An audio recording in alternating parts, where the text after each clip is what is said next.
Aujourd'hui, je dis n'allez plus, mais ne mettez plus les pieds à la Mecque.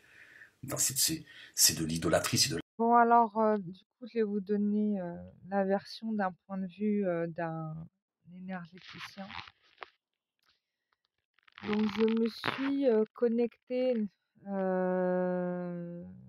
la Kaaba pour savoir un peu, ce que c'était que ce cube, ce qu'il en était et en fait, bah, il y a rien de bien là-bas. Il y a vraiment rien de bien. C'est-à-dire que en effet, cet endroit est, au-dessus, hein, je l'ai vu, hein, ce truc-là qu'on parle de porte vers la dimension, des anges et cetera. Bon, je l'ai trouvé, je l'ai vu en effet.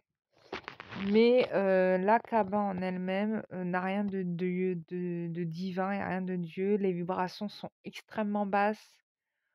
Voire là où il y a la pierre, il y a une charge négative, mais tellement forte que ça m'étonnerait pas que tu repartes de là-bas, avec des implants, si ce n'est pas avec des démons d'ailleurs qui te pénètrent.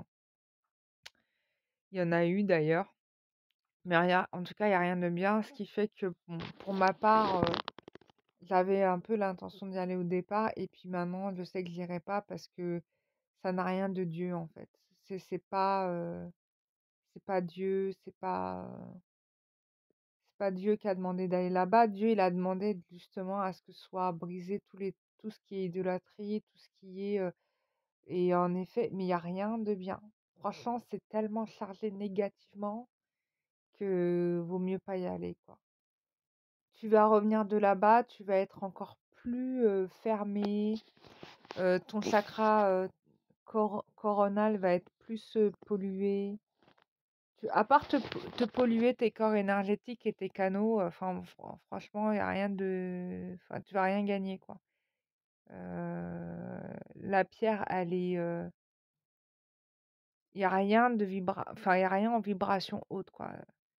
Ça a rien à voir avec, par exemple, Lourdes ou Fatima, hein. Je suis pas là pour vous parler c'est pas une question de chrétienté, mais Lourdes et Fatima, tu décolles, quoi. C'est-à-dire, tu as une montée en vibration qui est extraordinaire, qui te nettoie, instantanément et là, ouais, ça vaut la peine de se déplacer, mais moi, jamais j'irai là-bas.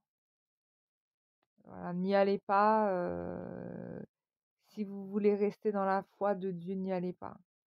Il y a un truc que j'ai découvert en parlant en télépathie avec le prophète Mohammed sallallahu alayhi wa sallam, c'est que malheureusement, à la fin de sa vie, ce mec, ils l'ont chargé en magie noire. Mais quand je vous dis qu'ils l'ont chargé en magie noire, ils l'ont chargé. Il faut savoir que à la fin de sa vie, il y avait des enjeux politiques sévères.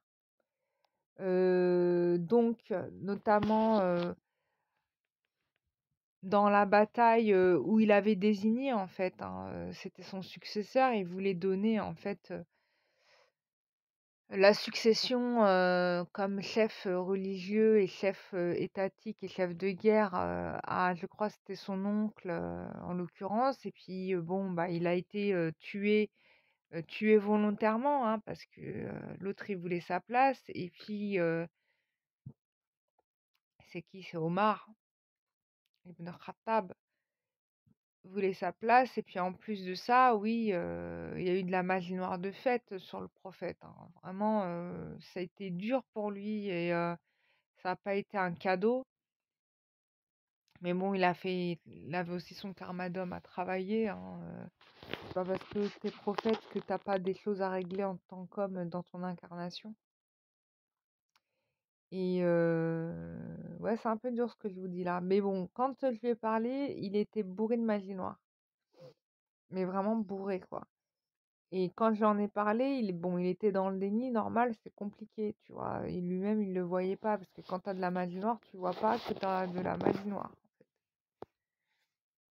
Donc il a fallu faire tout un travail de libération, de nettoyage et cetera pour libérer l'homme.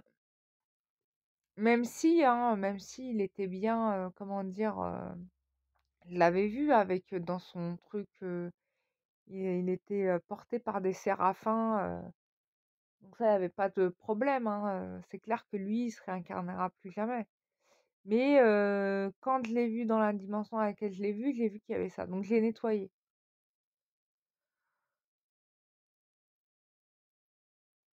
Et en fait, bah, la religion après le prophète n'était forcément plus la même.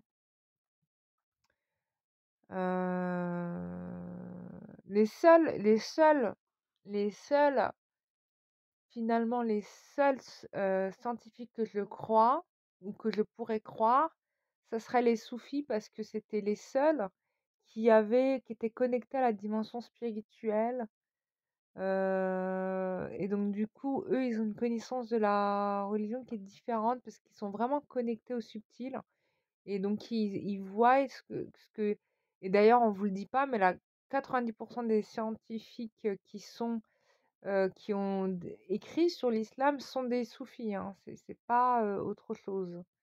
Même si on peut critiquer le soufisme, c'est des soufis. Voilà. La réponse à la question, elle est claire. Donc ça te fait réfléchir. Et donc j'avais fait des écoles coraniques et je me rappelle, j'avais étudié et tout pour voir.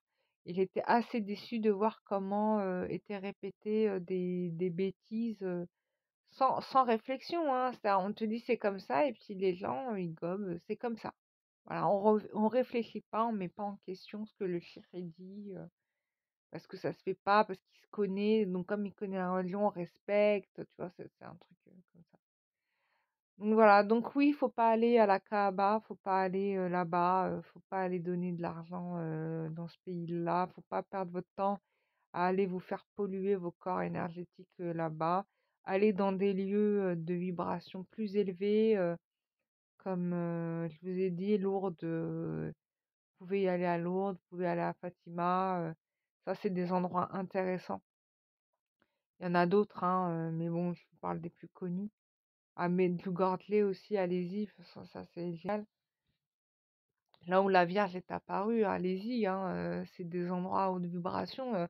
Si elle apparaît dans ces endroits-là, c'est pour vous dire venez là, quoi, tu vois. C'est pas pour autre chose, c'est pour vous dire assemblez-vous ici, quoi. Rassemblez-vous ici, c'est là où vous devez être. Donc allez-y, quoi. Et pour les musulmans, je vous rappelle que dans le Coran, il y a une sourate qui s'appelle Mariam, qui est au nom de Marie. Donc c'est pas pour rien, les amis, si Dieu vous met ça dans le Coran. Et il y a une autre chose que j'aimerais et qui me contrarie, c'est que malheureusement, le Coran, il n'est pas écrit dans l'ordre où le prophète a reçu les révélations. Et ça me contrarie. Moi, j'aimerais récupérer un Coran dans l'ordre des révélations, parce que le Coran, c'est une clé, en fait. Donc, quand tu viens, c'est comme une clé avec un code, un cadenas, tu vois. Donc, quand tu viens et que tu transmets le message pas dans l'ordre de réception, bah, tu casses un petit peu la connexion Internet, j'ai envie de dire, tu vois. Donc moi, voilà, ce que j'aimerais demander aux spécialistes, aux éditeurs, c'est de retrouver, redonner le Coran dans l'ordre des révélations. Et là, ça sera intéressant. Voilà, moi j'en ai marre de lire un Coran qui n'est dans l'ordre de la plus grande sourate à la plus petite. Moi, je veux le Coran dans l'ordre où le prophète Mohammed sallallahu alayhi wa sallam l'a reçu. Tu vois? Qu'est-ce qui t'empêche de le donner comme ça? Pourquoi tu choisis d'inverser dans l'ordre? Soi-disant, c'est plus pratique. Il y a rien de pratique. Tu veux juste empêcher, les gens de pouvoir être connectés directement à Dieu. Voilà, c'est le seul objectif, c'est de vous perdre. Donc voilà, moi j'attends des éditeurs, qui rééditent le Coran dans l'ordre des révélations et je l'achèterai. Voilà. Bon, bah, je vous ai tout dit, je vous fais des grosses bises. Bisous, bye bye.